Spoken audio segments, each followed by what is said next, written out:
由於氣候變化以及其他因素，加州供水系統嘅需求不斷改變。為咗應對呢啲問題，三角洲輸水項目將通過新增輸水分流設施同升級現有嘅輸水系統，包括建設地下隧道，嚟實現輸水基礎設施嘅現代化改造。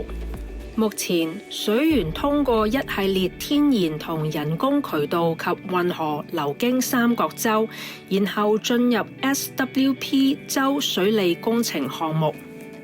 然而，將呢啲水資源輸送到三角洲嘅基礎設施已經過時，並因氣候變化、海平面上升同地震活動面臨住失效嘅風險。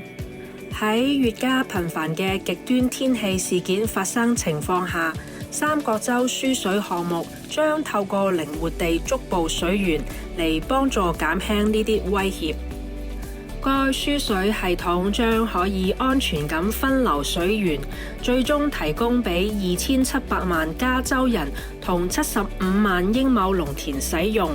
佢哋依賴州水利工程項目，可靠咁提供清潔且可負擔嘅飲用水同灌溉用水。三角洲輸水項目將把淡水從北三角洲 Hood 社區附近輸送47.5英里到 Bethany 水庫以及現有嘅州水利工程設施。該輸水系統將包括沿沙加緬道河新建嘅2個取水設施，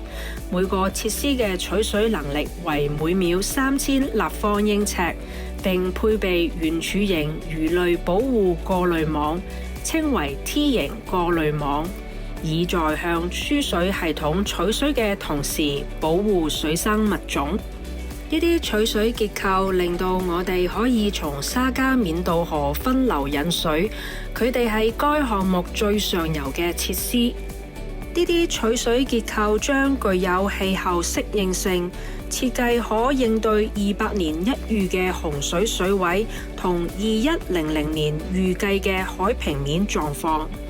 每個取水結構包括連接至現有河堤嘅導流牆，將長達超過1400英尺。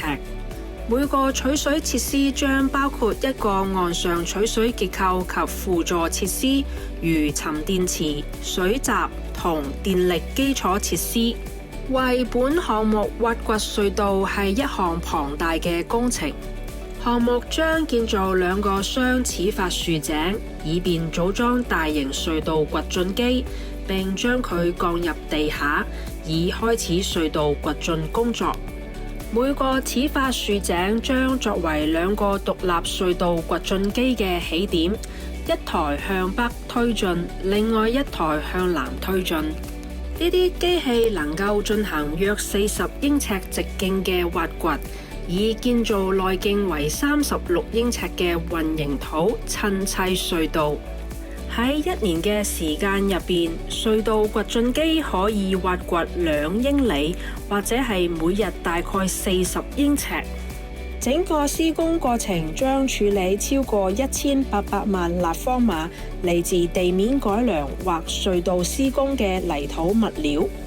呢啲被稱為可重複使用嘅隧道材料，將被回收用於其他施工需求，如河堤嘅修復同通道道路嘅建設。然而，並非所有嘅可重複使用隧道材料都會喺施工過程中被用到，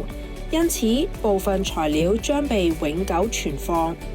挖掘完成後，始發豎井嘅場地將縮細至較少嘅永久場地佔地面積。土地再生工作將使一啲原先為豎井場地嘅土地喺施工完成後恢復為農業用地。隧道沿線將設有6個維護豎井，每隔4到6英里一個，3個接收豎井，用於喺隧道掘進完成後取回隧道掘進機，以及其他嘅輔助設施，以支持施工同運營，其中包括通道道路、混凝土攪拌站、停車換乘設施同電力基礎設施。主隧道嘅南端將會係 Bethany 綜合體，該設施將包括 Bethany 水庫水泵站同埋緩衝池以及一系列輔助設施。該綜合體嘅焦點係水泵站，佢將通過一系列直徑為15英尺、長為2.5英里嘅平行管道，稱為 Bethany 導水管，直接將水泵入 Bethany 水庫。隧道嘅南端終點為 Bethany 綜合體內嘅一個接收豎井，佢將被改建成一個能夠喺需要時暫時儲存水嘅緩衝池。該水泵站將設計為能夠每秒泵送高達6000立方英尺嘅水，沿 Bethany 導水管向上輸送至位於水泵站上方大約200英尺嘅 Bethany 水庫。導水管主要由4條直徑為15英尺喺地面以上埋設嘅隧道組成。然而，為咗避免沿線對保育性地役權產生影響，部分導水管將以隧道形式修建。水流通過導水管後，將通過一個新嘅排放結構進入 Bethany 水庫。Bethany 水庫嘅排放結構將位於 Bethany 水庫嘅東岸，海拔227英尺嘅地方。組成 Bethany 導水管嘅4條直徑15英尺嘅管道，將通過隧道接收豎井喺呢個結構終止，並通過最大闊度為50英尺嘅渠道，將水直接輸送到水庫。項目完工後，當水源足夠時，河水可以喺北三角洲安全咁被收集，並將其輸送到47英里以外嘅 Bethany 水庫。該水庫係加州引水道嘅源頭，喺嗰度水將被輸送到州水項目嘅其餘項目使用。三角洲輸水項目係一項加州正在實施嘅重要策略，旨在提高呢項寶貴資源嘅氣候適應性同可靠性。